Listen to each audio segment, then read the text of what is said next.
their lives. That's because most of the Hamas soldiers, or terrorists rather as they are called in Israel, come out of their tunnels, take pot shots and duck down again. But Israel is going ahead with the operations because it believes that it faces an existential threat from the Hamas and its ideological supporters. And Israel viewers may not be wrong. Over the last few weeks, pro-Hamas protests have broken out across the world. Even here in India, the Islamo-leftist axis is one-sidedly attacking Israel, trying to discredit its reasons for wiping out Hamas by striking deep in Gaza.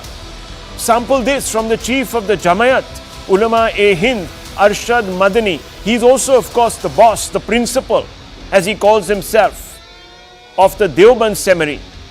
And also, viewers, listen in to a former Hamas senior official, Ghaziabad, as he threatens Israel with total liquidation. Both these individuals, viewers, from DC, Deoband and Doha, all threatening Israel with end. Final solution. Listen to this.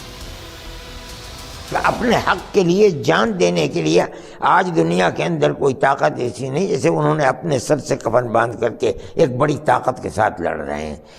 Israel की सूरत यह है कि दुनिया का जो असलहा America के पास है वो इसराइल के पास भी है। वहाँ की फौज आने के लिए आपने क्या दुनिया ने नहीं देखा कि अमेरिका का सदर आया है और आकर के हाथ मिला रहा है और ये कह रहा है कि हम तुम्हारे साथ हैं। इसके बावजूद वो एक ताकत जो निहत्ती ताकत थी वो अपने सर से कफन बांध के ऐसे आए कि चने शब्बात ये लोग है कि आज इसराइल को, इसलिए आप उसे दहशतगर्द कैसे कहते हैं? ज़मीन उनकी है, वो बस रहे हैं, इसराइल ने उनको अपना गुलाम बना रखा है। इसराइल दौला ला मुकाम लहा अला अर्दना, احنا الدولة لابد أن نزيلها لأنه بالفعل هي تعتبر كارثة أمنية وعسكرية وسياسية للأمة العربية والإسلامية، يجب أن تنتهي. لذلك احنا لا نخجل من نقول ذلك بكل قوة إنه إسرائيل لازم نأدبها وحنأدبها مرة ثانية وثالثة، ومش هذا حتكون طوفان الأقصى أول مرة، لا حتكون ثانية وثالثة ورابعة لأنه احنا لدينا إصرار ولدينا قرار ولدينا إمكانيات. Everything we do is justified, says Hamad. Viewers, everything we do. The means matter more to them than the ends. That means you can butcher children, defenseless women, you can rape, you can burn, you can do anything to achieve your end. Viewers, this is terrorist talk. And those that are giving them platform are actually enabling anti-Jew hatred. There's no other way of looking at it. Not just them, but protesting rights activists, mostly Muslims, are ripping off posters of missing hostages. Can you believe it, viewers? Look at that picture on the left of your screens. Two women caught ripping off pictures of missing hostages. This is not irrational action. This is an action that stems from hate. It is, viewers, giving, in effect, an absolute whitewash to the war crimes committed or the crimes against humanity committed by the Hamas. Others are busy marking out Jewish homes in the ultimate expression of anti-Semitic hate, the kind of hate that we saw during World War II, where Jews were forced to wear armbands, viewers, armbands here with the Star of Israel so they could be identified for torture right on the street. Some are also trying to shame their governments in changing their endorsement of Israel's right to defend itself.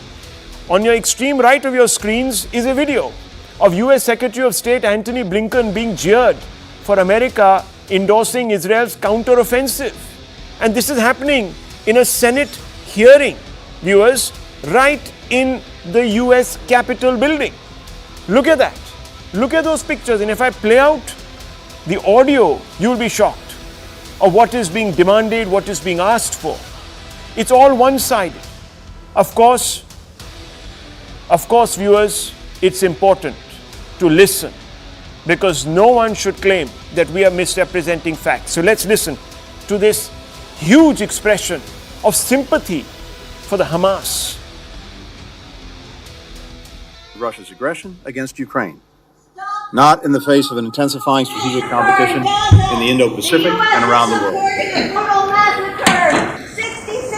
If the witness will suspend, and I ask that everyone again respect this hearing, we will suspend until the room is cleared.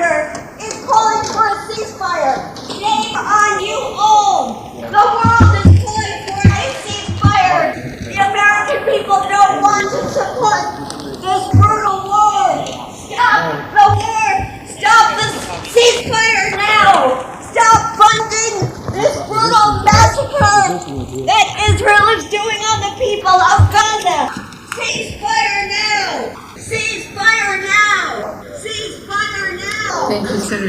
we can continue this. Ceasefire now, ceasefire now. Ceasefire to do what, viewers? To allow the Hamas to regroup, to allow the Hamas to get their hands on all the aid that is going to come through. To do what, viewers? To re-establish the tyranny on the Gaza Strip? Is that what these people want? This is an attempt at whitewashing, viewers, the crimes of Hamas and ring fencing it. Of course, when these activists are confronted on their Islamophobia, rather their Israelophobia, they're quick to respond by suggesting that they are supporting Palestinian right to live and not the Hamas. They draw a distinction, viewers. But this is a weak argument. It isn't easy to make a clear distinction between the Hamas and ordinary Palestinians today. Why am I saying this, viewers? I'm not talking in thin air. Let's not all be blind to what has been happening in Gaza for about a decade and a half. Here are some hard facts that will help you put things into perspective for yourselves, viewers. They say that don't conflate ordinary Palestinians with the Hamas. The Hamas is tyrannical. It rules by force. Well, viewers, let me tell you, in 2023, Hamas wins the university elections in the Gaza Strip and the West Bank. Yes, students linked to Fatah, which dominates the Palestinian Authority, were defeated by groups linked to Hamas. This is happening on the ground. Bellwether student votes show growing support for Hamas. Hamas popularity growing in West Bank, where it won the Birzeit University poll for the first time since 2015. This all happened in 2023, viewers, earlier this year. These are ordinary Palestinians voting for the Hamas and not for the Palestinian Authority or any other group. Hamas that swears by the total elimination of Israel in its charter of governance. It doesn't believe in a two-state solution. Clearly, all the Gazans and those who are voting, including in the West Bank, for the Hamas don't believe in the two-state solution. They don't want Israel to exist. They don't want Jews around, simply, viewers. In 2022, Palestinian Center for Policy and Survey Research, the PSPSR survey shows vast majority, 65% and 84% support armed groups in both West Bank and Gaza respectively. These Gazans are saying anything but the PLA, which is of course the political and diplomatic representative of the Palestinians. They want armed struggle against Israel. Well, they're getting it, viewers. They're getting it. They attacked Israel. They butchered innocent babies. They've taken hostages. They've raped women. And now, viewers, when the Israelis are hitting back, they're saying war crime. All of this is an attempt, viewers, to enable what we are seeing through votes that are happening in the Gaza Strip, which is, viewers, very simply this: overwhelming support for the tactics that Hamas is using to bleed Israel. In 2021, the PSPRSR survey, the same survey, showed only a 50% plus support for Hamas and dwindling support for PA, the Palestinian Authority. So you can see that changes from 50% to 84%. Now, viewers, the support for Hamas is only growing. The support for military action through these cowardly means against Israel is only growing, because that's what the Hamas says it does. And I want to open this up because we need to ask these questions tonight. Destroy Israel on lips. Protesters are crossing the line. Hamas is getting a platform. Is anti-Jew hate being enabled? That's the fundamental question. Whether it is, viewers, here in Deoband, in Kerala, Doha, or DC. Let's open this up. That question being brought tonight to you by Motorola. That's it. It's on your screens. And viewers, we go straight into the debate tonight. And this is an important inflection point in this war. Because as I told you, Israel has ring-fenced the city, Gaza City, and it's about to enter. Anything can happen from here on.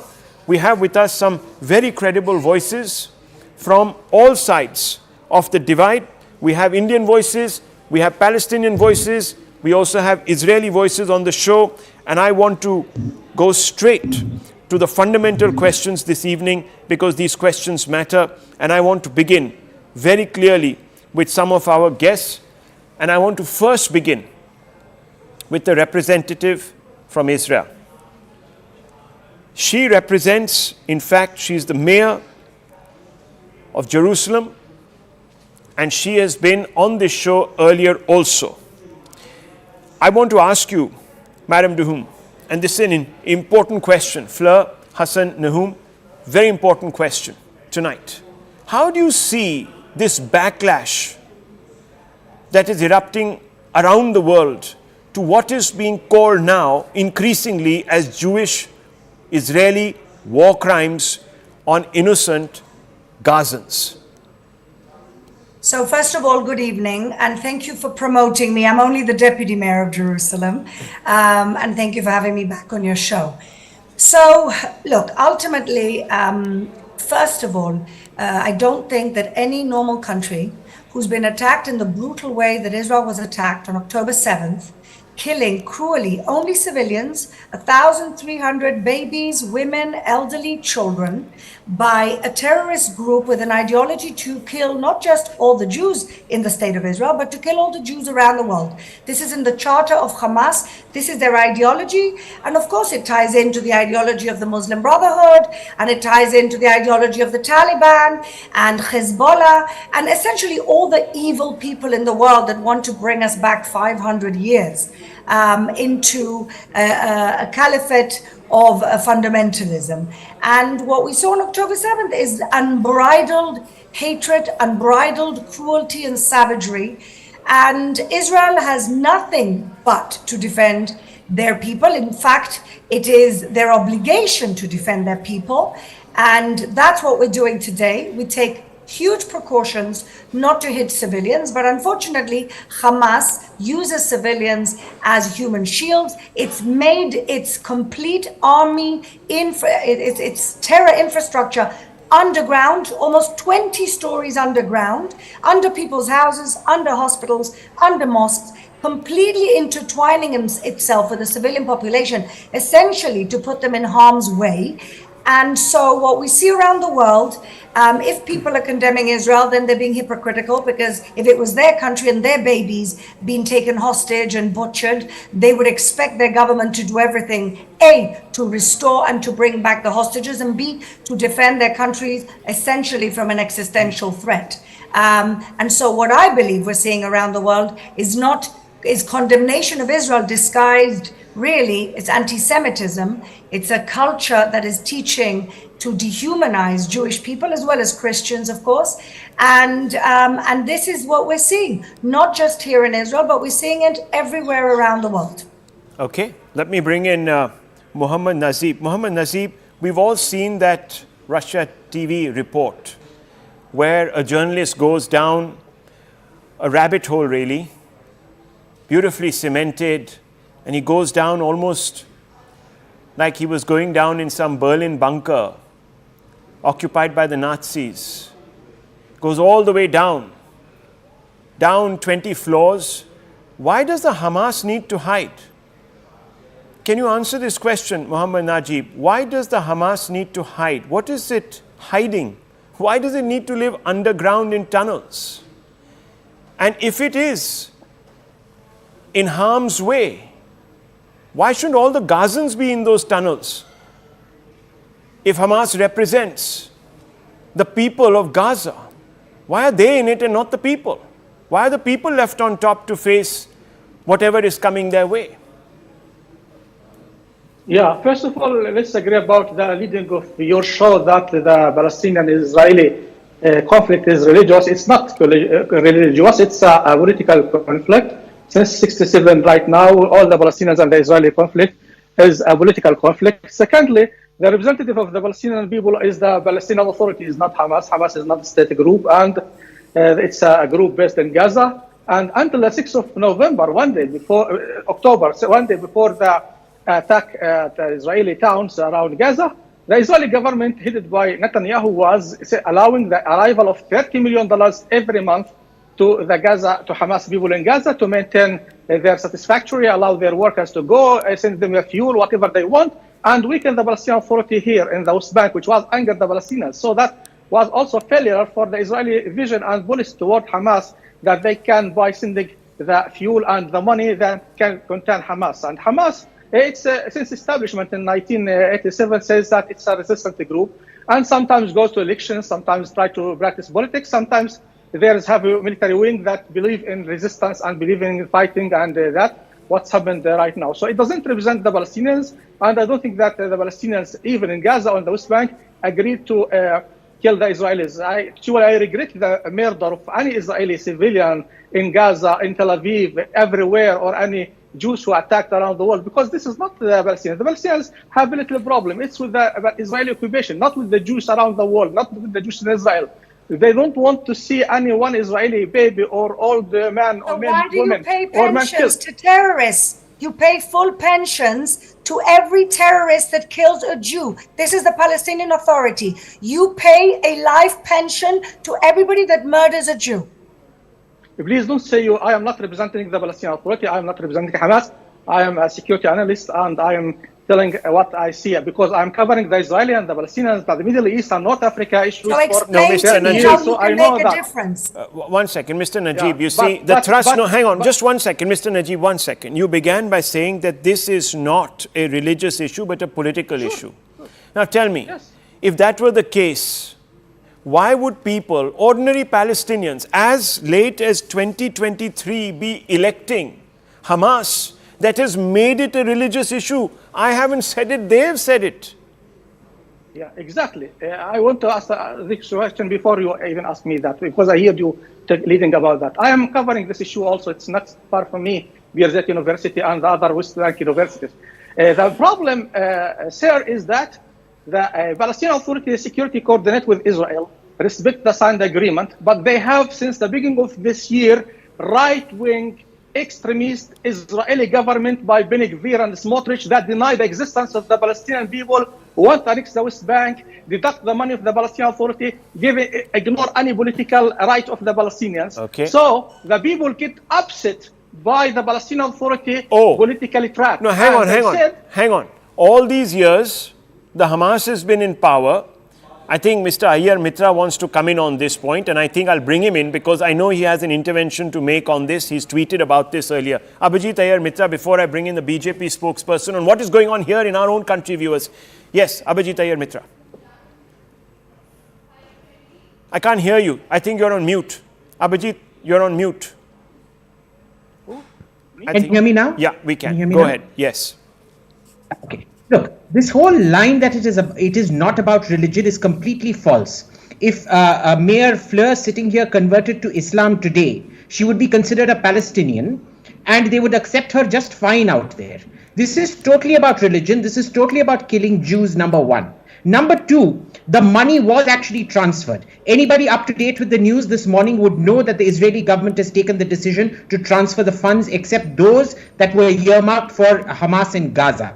Third, the Palestinian Authority maintains a fund called the Palestinian Authority Martyrs Fund.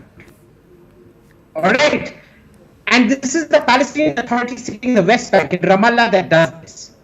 Anybody who kills a Jew or perpetrates an act of political violence against a Jew gets a pension for killing a Jew. Okay. It is the tunnel networks. I want you to look at this. You don't have to believe Israel. Do you believe the UNRWA? Do you believe the UNRWA? Because this is the UNRWA report, Yes. which shows you a school. They found in the school tunnel networks. I would also point you to the NDTV report that shows from few years back, which shows you Hamas firing from a hotel, which was reserved for international journalists. I would also point you to the interview of Mr. Marzouk, the interview, please. Yeah, go a ahead. very puff piece interview of him. He is on record. The video I have tweeted out. He says the tunnels are to protect our fighters. The people on top are not our responsibility. They are the responsibility of the UN.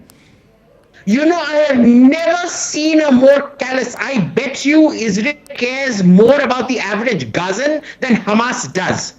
The Gazans are the first and biggest victims of Hamas. To support Hamas is Islamophobia. The biggest Islamophobia is supporting Hamas. Hamas is no friend. Hamas are no Muslims. They are not human beings. And whatever the worst epithets that can be used to them are too mild. No, but you see, I differ with you a little bit, Mr. Iyer Mitra, because you see, if you can't be a victim, if you're complicit in electing a bunch of terrorists who have a problem with Jews, then there is some other level of complicity going on here. Then you can't be a victim. I'm sorry.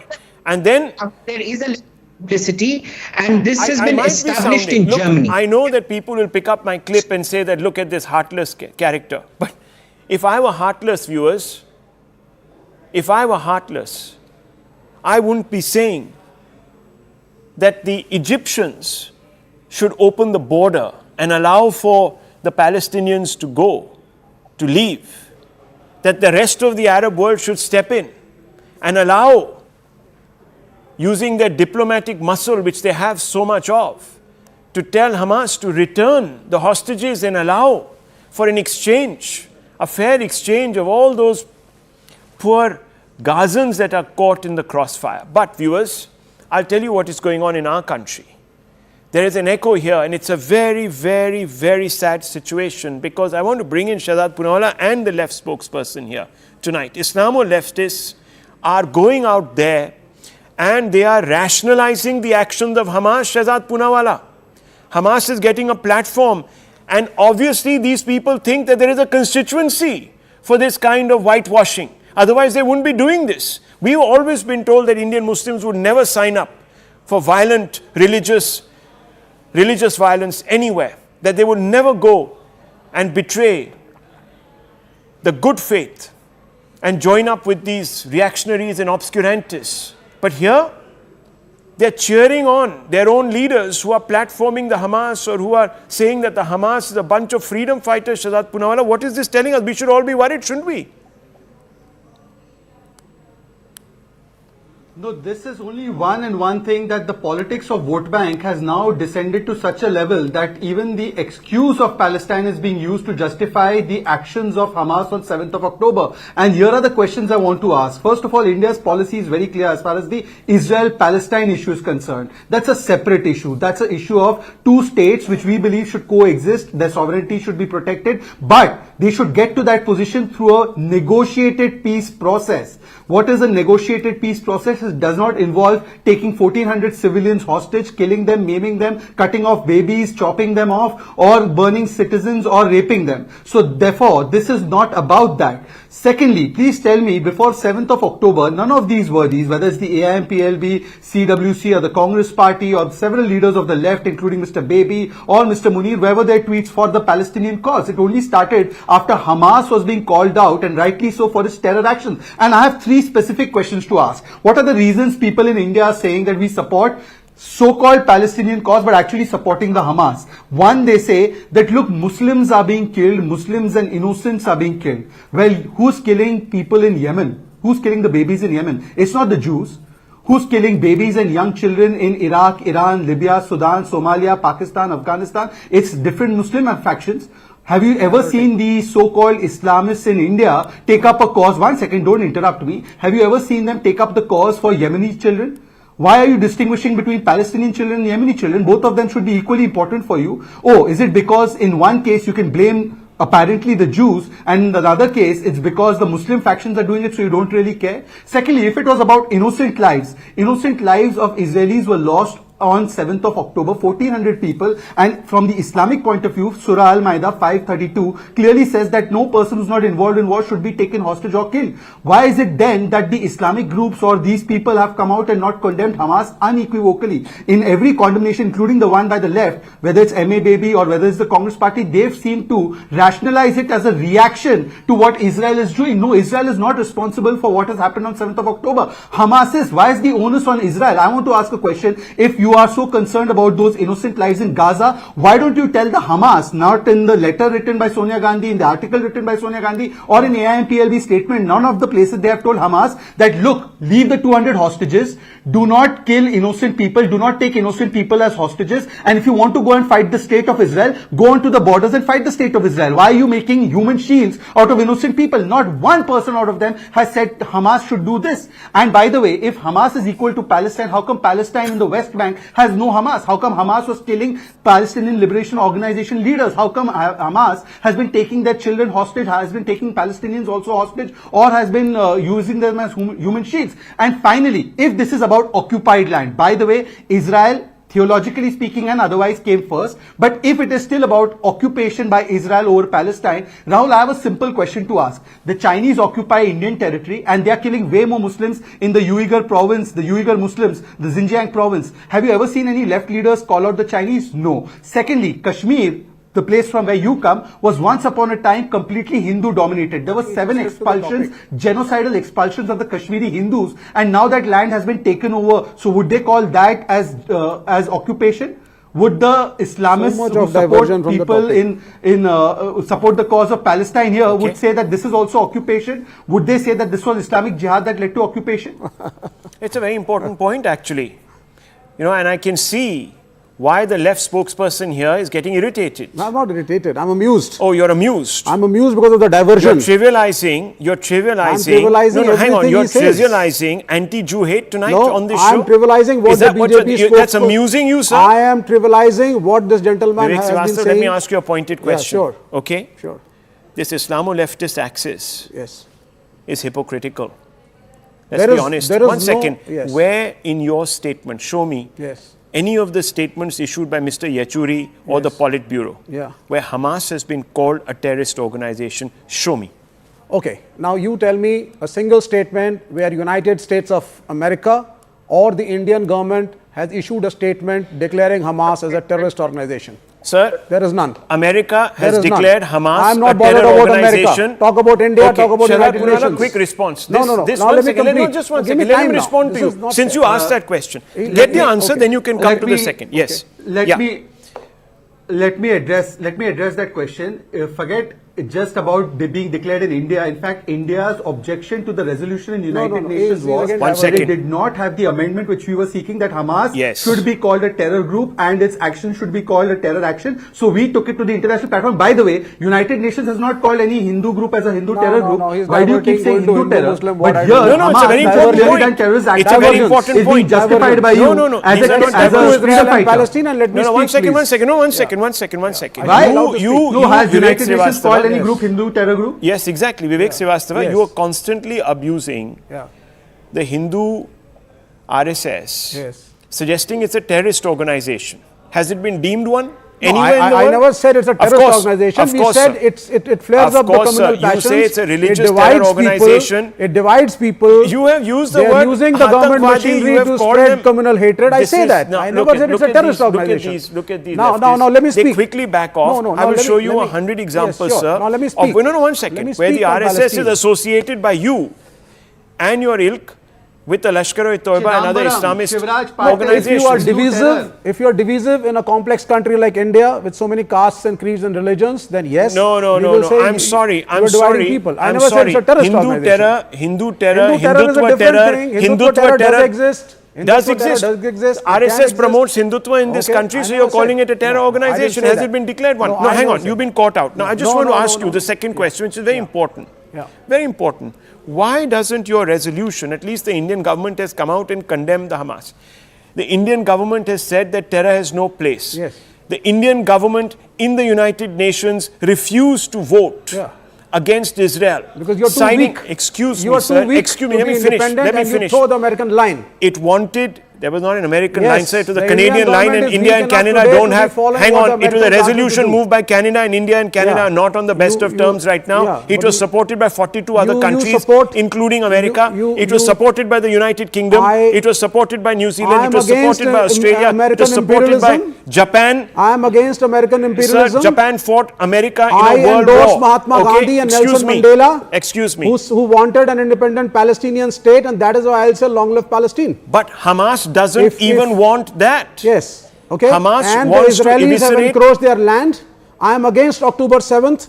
I'm against the death of the innocent Jewish Are people. you against we the stood Han for the Chinese Jews occupation? in the Are you Holocaust against and the fought Hitler. Han Chinese But occupation? today, if Israel Excuse is going me. to do the same to the Palestinians, we will say then Israel should be condemned in the same words as Hamas. Okay. Violence is violence. Vivek 9,000 Srivastava. innocent Palestinians have been killed. I condemn it. And if you call Hamas a terror organization, Do you condemn? call Israel a terror Do state you also. condemn the Hamas Yes. terror attack? Do you condemn it? Everybody has said it. I Violence want is bad. you to name the Hamas as a terror organization No, I will right not. now. Till the You will Indian not. government asks me to. Viewers, Violence is bad. I'm against Viewers, what happened on October 7th. viewers, 1 minute, but 1 Israel minute. is also a terror state. Okay. If you call Hamas a terror state, also call Israel a okay, terror I want state. to go back. Let's I want call to go both. back. 1 second. Let's I want call to quickly both. go I'll back. call both. 1 second. 1 second. Viewers, remember the PFI? Can I just come in? 1 second. The PFI was the Popular Front of India, viewers. For years altogether, it wasn't declared by anyone as a terror organization. But a left chief minister, Mr. Achyutanandan, called it one. He said it's an extremist terror organization that was actually dangerous. The Indian government at that time hadn't declared the PFI as a terror organization. That's the left for you, viewers. When it suits them, it's okay. They will not condemn the occupation of Han China of Uyghur Xinjiang province. They will not do it. No, as American propaganda, Rahul. As American It's American propaganda. People are Let's dying not and toe the being American incinerated. line. Are being incinerated. I'm against. Are The being deputy mayor is over incinerated here. The deputy in mayor is over concentration here. camps. Very And- quickly. And Israel is almost, it's depending for arms and money on the Nahum, Americans, deputy mayor. Ms. Nahum, and a that quick needs to be response. condemned. Rahul, if I One could second. make one very quick- Yes, They're using yes. the 1 second, American 1 money second. and Let's get a weapons response. against the You're making a lot of accusations. There are two individuals here who are going to respond to you. Yes. 1 second, Ms. Nahum and Shadab to have the last word. Rahul. Yes. 1 second. Ms. Nahum, first. Go ahead. Yeah. Respond Rahul. to this guy. 1 minute. I'm not quite sure what I'm supposed to be responding to, but a short He is history saying- lesson. He is saying Yes, that go ahead. Israel is equally a terror state. If the Hamas is a terror organization, so is Israel. Very quick response. Well, of course, it's completely ridiculous and it's a blood libel. Let's start with a little history lesson for those people here who have forgotten. In 1948, just as India was getting its independence, the UN offered a two-state solution. The Israelis, the Jews said yes, the Palestinian leadership said no. The 5 Arab armies around Israel came to destroy an existential war, which we won by some miracle. Again in 1967, they tried to destroy us, which we won. The same in 1973, and the same in the two Lebanon Both wars. the battles And you were encroaching the problem is- Palestinian the land, my lady. main problem One second. is that the main problem is this. I, like most Israelis, are willing to accept the self-determination of the Palestinian people. Yes. The problem is that ideologically, the Palestinian people and the Islamic jihadi fundamentalism has not accepted the existence of Israel. you return And so back I the land ask of the you, innocent do Palestinians, you there will be no accept war. the existence of Israel? Oh my Do God. you You have accept the taken their existence of land. Israel? Answer my You have There question. won't be a upon their war. land. There Answer my won't be a question. war.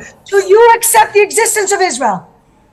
Obviously, yes. When we, Well, there you when go. we do Great. as a country, So then we can when we start said you, talking. but Yeah. that doesn't mean There- you no, no, no. encroach upon the 1 Palestinian second, land. 1 which second, you 1 have. second. They haven't. Return back their land. We Excuse haven't me. stolen any Israel land. has walked out We of have Gaza won and the West every Bank. Don't you war even know your and facts? have No, no, the map of 1948 1 second. and the map of Shadat Punala, quick one. 2023 are not Yes, the same. Mr. Mitra also wants to come in. Very quick. One point. Yes. You know, Rahul, I Yeah. hope Vivek won't interrupt me and He he'll be a won't. gentleman Quick, because quick, he made a quick promise one. to me that Yes. he won't interrupt me in more debates. Now, Yeah. anyways, let me make a very quick this comparison between Hamas and Israel. On the one hand, Israel recognizes the right to self-determination of Palestinians. It recognizes the right to have a independence, to have a state of their own.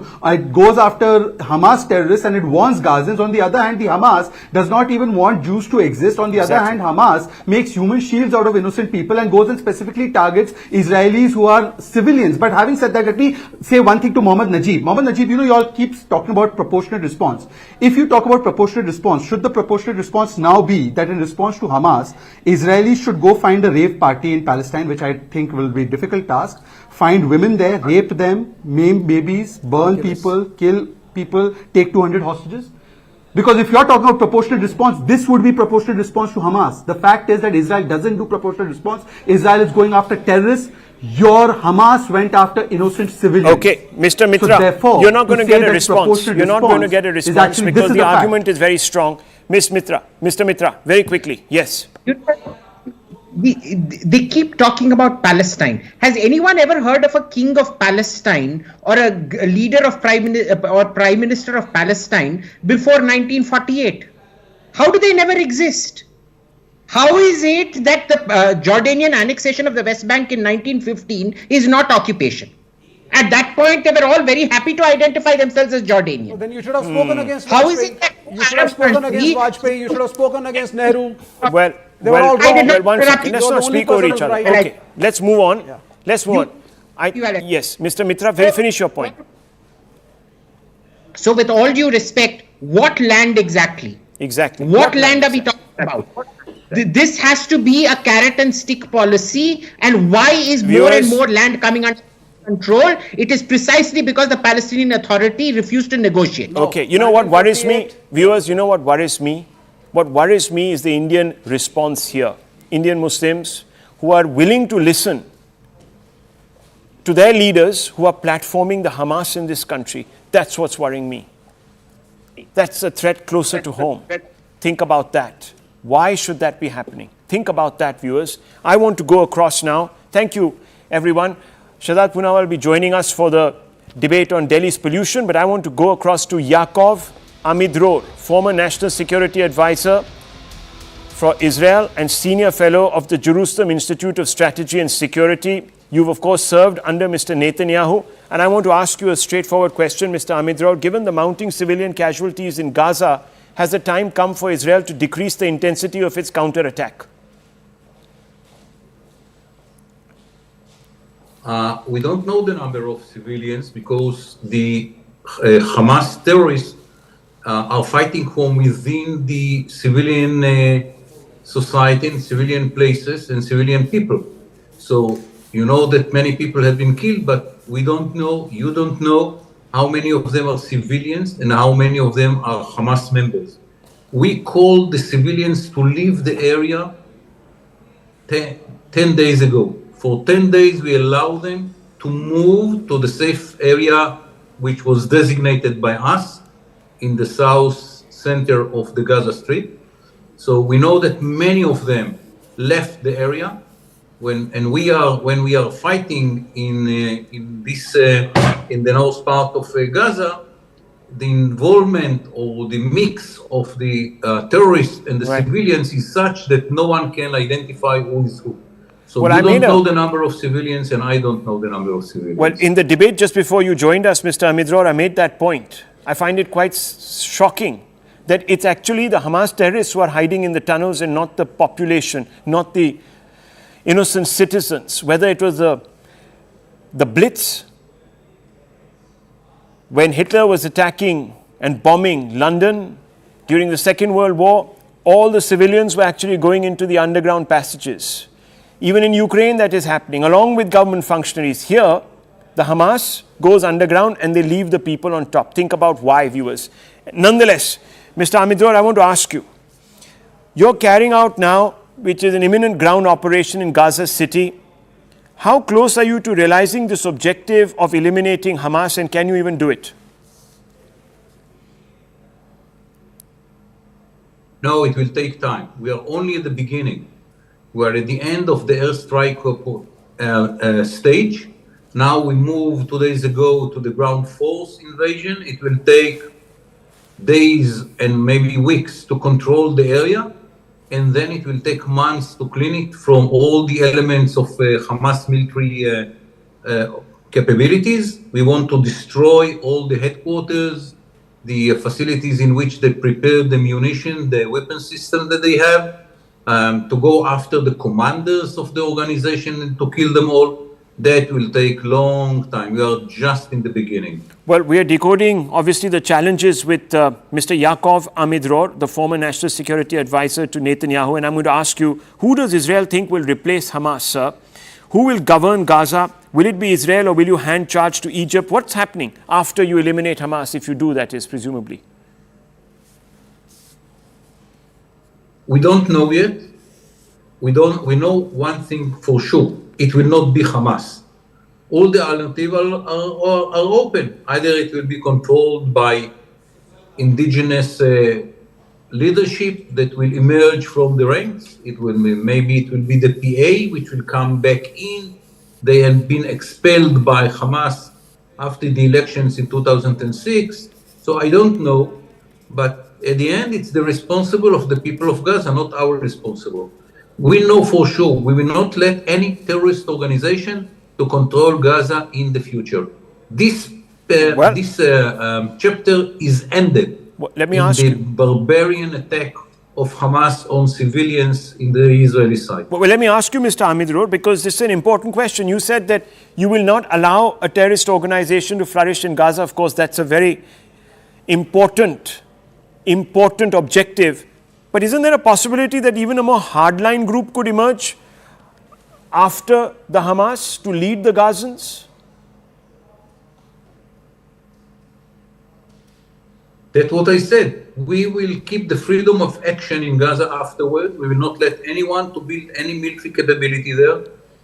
When we will have any information about someone or place or attempt to build a military capability in Gaza, we will bomb it, we will destroy it.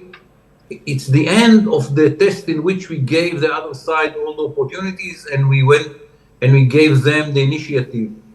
No, we will keep the initiative. We will destroy any attempt to build terrorism or terrorist or military capability in the Gaza Strip. So it doesn't matter who will come in after Hamas, military capability will not have. Yaakov Amidror, it's a pleasure speaking with you. Thank you very much for giving your perspective to us. Viewers, we now understand the objectives that Israel is pursuing in Gaza. That invasion is now imminent, as you've heard the former NSA say to us. We're taking a very short break. When we come up, a deep dive into the pollution crisis in the national capital. Can AAP absolve itself of responsibility? We come right back. Hello, Moto.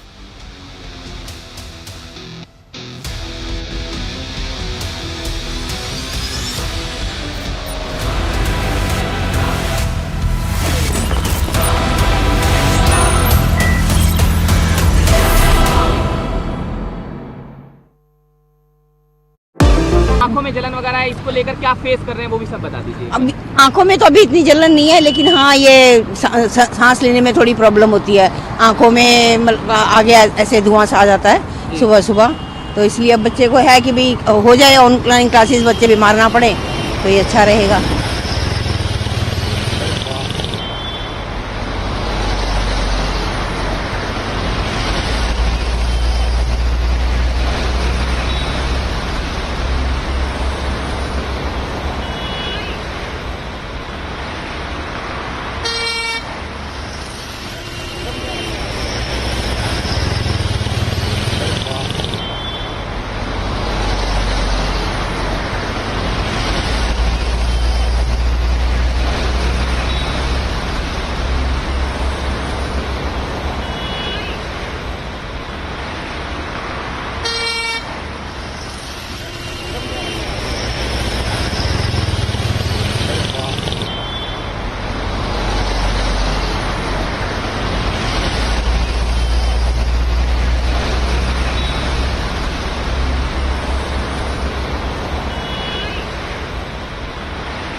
The AQI in Delhi's neighbouring district, that is Noida, has also crossed a mark of 400, which puts it into the very severe category. And with the same, the implementation of Grab 3 has also been witnessed in the Noida city. Currently, we are reporting from the DND, which connects the national capital Delhi with that of the city of Uttar Pradesh.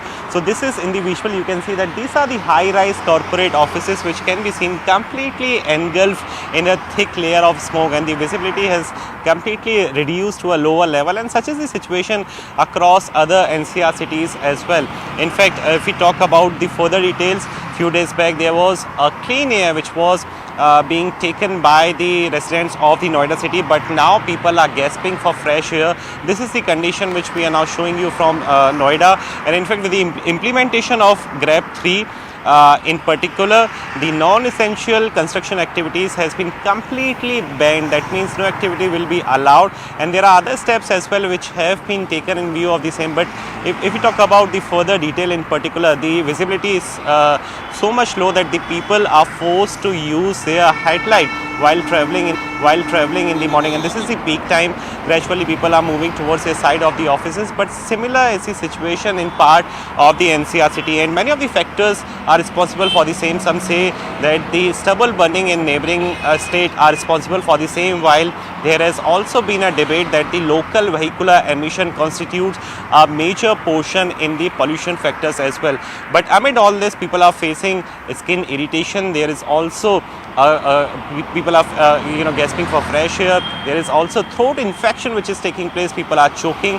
So above all, there are a lot of problems which are being faced by the residents of the Delhi NCR, but the situation is likely to prevail for another next month, because this is the peak time, and because of the geographical location and because of the activities in the neighbouring district and that of the NCR city.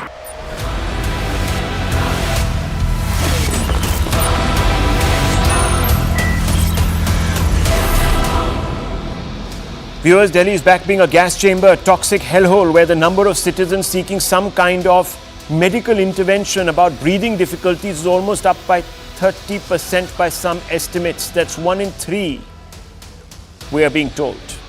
Our children who are prevented by law from smoking before the age of 18 are, however, smoking the equivalent of 14 cigarettes a day on account of the toxic air, which in some parts of the city spiked to a severe 999 on the AQI meter. There's no other index that can measure anything beyond 999. That happened in Anand Vihar today. The weather department says the worst is yet to come as more and more pollution is heading our way. Schools will be closed, businesses of all kinds will be shuttered soon when the GRAP 4 is introduced. The impact on student learning and on the city's economy is incalculable. The Delhi government is falling short of answers and is passing the buck on to the centre. But can it? Here are some hard facts that need to be considered, viewers, and I'm making them public here right before you. Viewers, the pollution tracing centre is shut. Deciphered pollutant origins and pathways built after investment of 12 crores supported by nation's top institutions, inaugurated January 2023, closed weeks later. Why was it shut? Was it shut because maybe all of us would have known what the real origins of the pollution is, which is, viewers, Punjab and all the stubble burning there. Our government, however, claims that the DPCC chief has stopped operations. Why was it silent for all these months then, if that was the case? And DPCC, of course, comes under the centre, reports to the LG really. If that was the case, the AAP kept quiet. That's criminal negligence, viewers. That's apathy. Smog tower.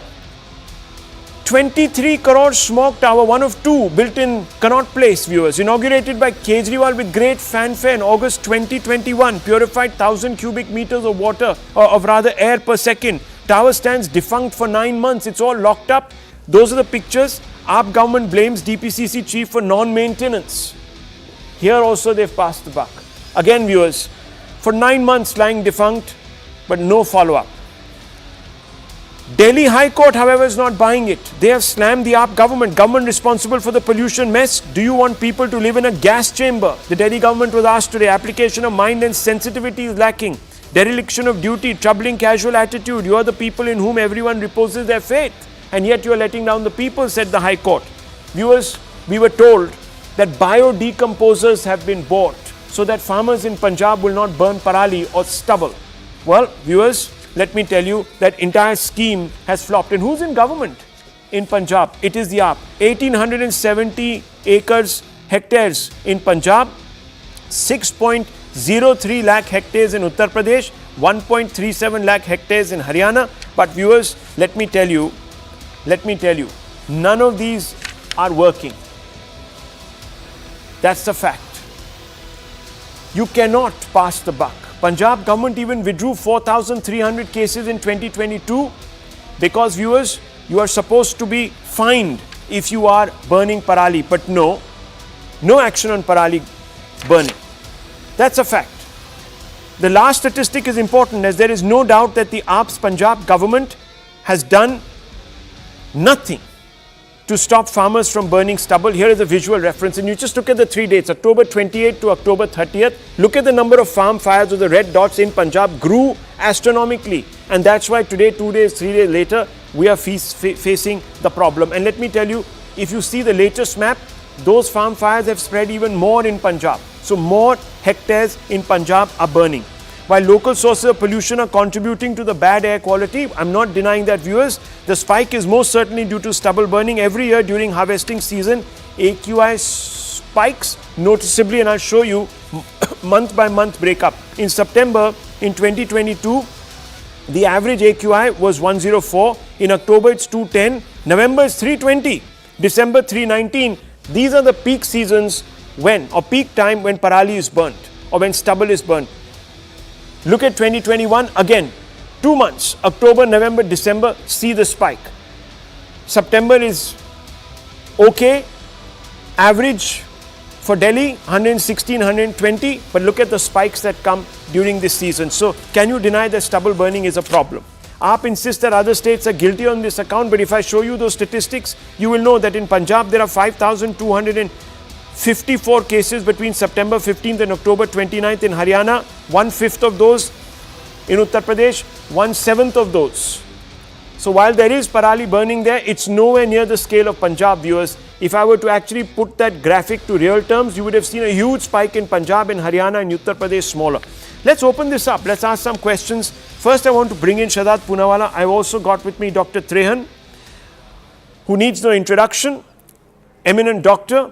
He's the chairman and MD of Medanta. But Shadad Poonawalla, look, the charge is at your door once again. DPCC hasn't cooperated. You were there at that smog tower. You're going to be going somewhere else tomorrow, I'm sure, with your gas mask. But you're part of the problem. Even Haryana is burning parali. So is Uttar Pradesh, says the AAP. Why are you singling us out? Quick response, and I'll show some visuals also. Yes. Look, Rahul, I have a terrible audio line suddenly, but anyways, from whatever I've gathered from your question, Rahul, the real problem of pollution in Delhi has never been what is coming from outside, which is the Punjab parali. That is what Kejriwal used to say when he was not in power in Punjab. It's actually internal causes of Delhi which are responsible for Delhi's air pollution. That includes vehicular pollution, industrial pollution, pollution that comes off from biomass burning, also the dust that is generated because of other activities, including construction. Now, the question is that on Punjab's parali, you have failed miserably, but that does contribute pollution for a brief period of time, say 35% or so. But that pollution issue, you have failed miserably because Punjab parali burning is up. Secondly, what happened to the biodecomposer on which you spent crores of rupees? But what is now being done in the last 9 years to control pollution within Delhi, the causes of which lie in Delhi? Okay. For instance, vehicular pollution. To tackle that, you needed to enhance public transport, which you did not do. You did not get the 11,000 buses. Secondly, what did you do about the mechanized sweeping, the vacuum cleaning sweeping that you were going to do for dust? What did you do about action on industries and construction entities that were polluting? What did you do about... These are points that you have raised on several accounts. Let me bring in Dr. Trehan. Look, today, whether it is a BJP spokesperson or AAP spokesperson, an ordinary citizen, we are all in a problem. How do we protect ourselves against this toxic air, Dr. Trehan? We know the after effects, but how do we protect ourselves? So the advisory is in 3 layers. One is people who already have some lung like asthma or ILD or other forms of pneumonia that they've had recently. They are in grave danger today. They are actually going to get, we are seeing this, that the OPD visits of lung patients has tripled in the last week. And it's going to get even worse because as this escalates and gets prolonged, people will suffer even more and more. And that's kind of tragic for us. And in a way, very disappointing because we know very well that this problem is going to occur and nobody does anything in between when we know that this is going to happen. When it happens, everybody goes in play, including the media. The media doesn't pay any attention while this whole thing is going to come. It's only when we get into this gas chamber that we start screaming, and that's a very disappointing fact. Now, I think that every year we have said the same thing. One, protect the patients who already have problems with their lungs, respiratory problems, masks, do not go out, and try to stay indoor as much as possible. Then if you can afford an air purifier, you must have it at home. But not everybody is in that position where they can protect themselves. So we need to protect the whole citizenry of our. But Dr. Trehan, many people say have some kada, have this haldi doodh, this, that, the other. Is there anything that can protect you? I don't think so. I think, yes, we do all say vitamin C, garlic and all these other things, but your lungs are going to get affected no matter what you do. One thing that you should do is to stay hydrated. Okay. Do not get yourself dehydrated, because that thickens the blood and it also makes more problems for absorption of oxygen and things like that. So one thing is very important, protection of that layer of people. As I said, the first frontline danger is for those people with lung disease. The second is the people who do not have lung disease but are exposed to such extreme. Masking for them also anytime they go out is absolutely necessary. So masking, vitamin C, hydration. These three are important. If you can afford, of course, an air purifier, nothing like it. But that, of course, viewers, is a luxury. Yes. Now I come to the children, which is even more important. Yeah.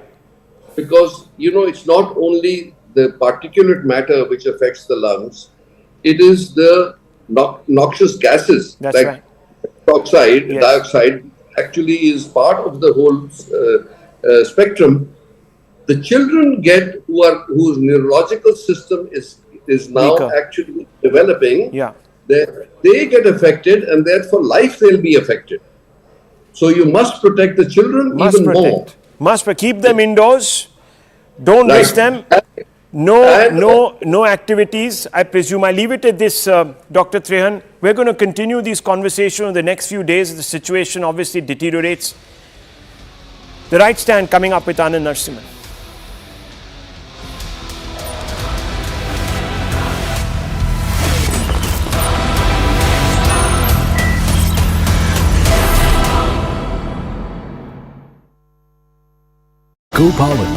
Pollution level are highest in the air, and additionally the DMRC, the Delhi Metro Rail Corporation, they have also informed that to contain some of the pollution level, they have also started additional rides as well for all the passengers. That means starting from today, and this was started with the implementation of Grab 1, and now we are talking about Grab 3.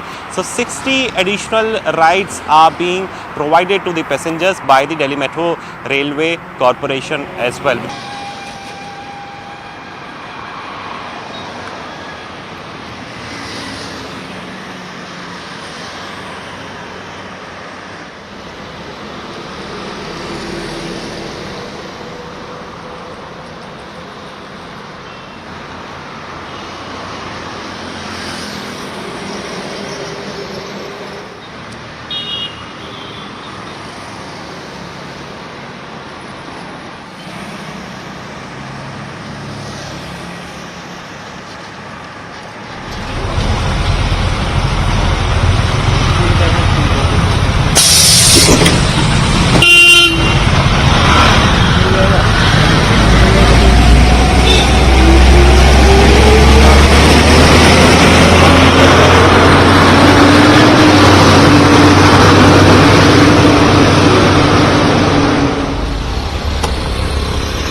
situation? Well, I come out every day in the morning with my dog for a walk, and it's a daily ritual for me. The past few days I've been seeing the smog has got alarmingly high, and it's very unhealthy. I mean, forget the pets, I can't really gauge for the pets, but for us it's really unhealthy, and I really wish it comes down as soon as possible. Sir, your eyes are red, my eyes too are red. What would you like to say about this harmful situation, and what precautions you are taking, like any suggestions? Yeah. Well, precautions, what can I do? I have to come for a walk because of my dog. Precautions, what I take, normally I come with a mask. Today, unfortunately, I forgot my mask. I also make it a practice of having, as they say, dadi maa ke nuskhe. I have some good, in the morning and evening every day. And as far as possible, I try to.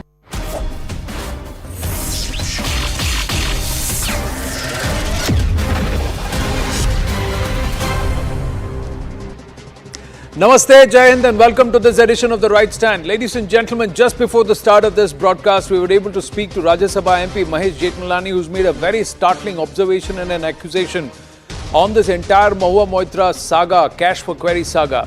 Listen into what he has to say. You've put out a post on X, which actually throws this whole thing into a whole new dimension of compromising on national security and also intentional sabotage. Yes. Could you please? I was looking at the letter, since I'm in